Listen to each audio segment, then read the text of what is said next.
Assalamualaikum, jumpa lagi dengan Dokter Ratna dalam tips kesehatan hari ini.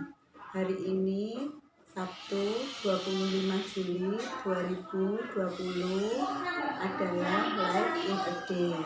Dan saya hari ini berbagi tips kesehatan dengan judul 7 jenis makanan yang sebaiknya dibatasi pada penderita asam urat.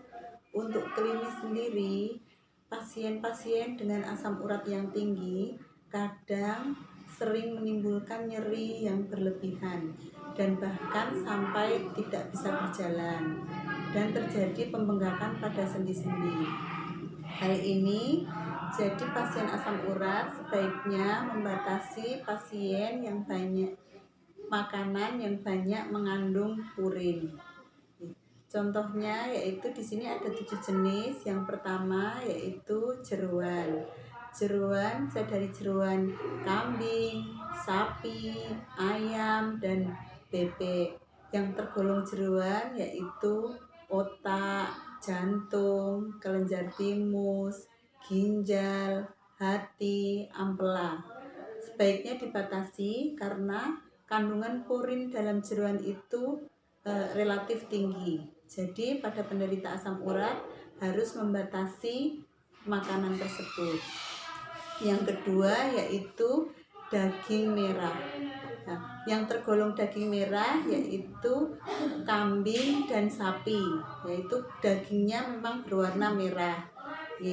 Memang untuk proteinnya kandungannya juga tinggi, juga diperlukan untuk tubuh. Cuman kandungan purinnya juga relatif tinggi. Jadi untuk menggantinya bagi penderita asam urat diganti dengan daging yang warna putih. Contohnya yaitu ayam. Yang ketiga yaitu makanan laut. Makanan laut ini bagi pasien-pasien yang suka makanan laut jadi juga dibatasi. Untuk makanan laut misalnya ikan sarden, kerang, kepiting, udang.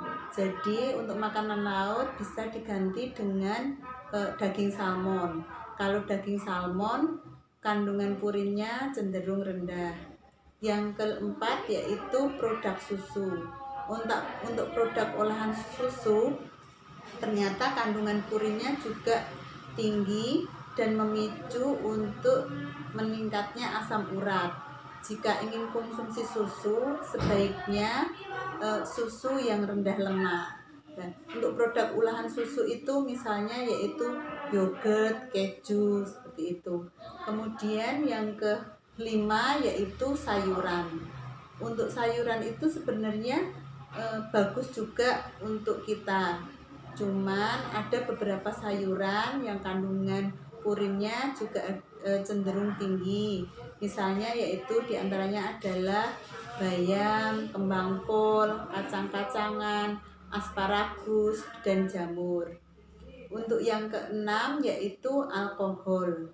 Alkohol untuk beberapa jenis minuman beralkohol seperti bir dan wine mengandung senyawa purin dan kandungan ini juga cukup tinggi. Selain dapat memicu asam urat, akan menyebabkan dehidrasi yang bisa memperburuk kondisi asam urat itu sendiri. Kemudian yang ketujuh yaitu minuman manis. Minuman manis yaitu minuman yang kemasan. Biasanya yang kemasan itu yang tinggi gula dapat meningkatkan kadar asam urat. Nah, hal ini disebabkan fruktosa yang terkandung dalam minuman kemasan tersebut. Selain itu, fruktosa juga ditemukan pada buah-buahan, misalnya pada apel, pir, anggur, dan kurma. Jadi buah-buahan tersebut untuk penderita asam urat juga sebaiknya dibatasi. Jadi karena tadi pasien dengan asam urat klinisnya bisa mengalami nyeri sekali, bisa kadang sampai tidak bisa berjalan. Jadi untuk pasien-pasien yang kadar asam uratnya tinggi dan sampai klinisnya yang nyeri, sebaiknya membatasi makanan yang saya sebutkan tadi. Untuk tips kesehatan hari ini saya rasa cukup sekian. Nanti akan bertemu dengan video-video selanjutnya dengan tips-tips kesehatan selanjutnya. Untuk bisa mengikuti tips kesehatan yang saya upload setiap hari, jangan lupa like, share, dan komen pada video ini. Terima kasih.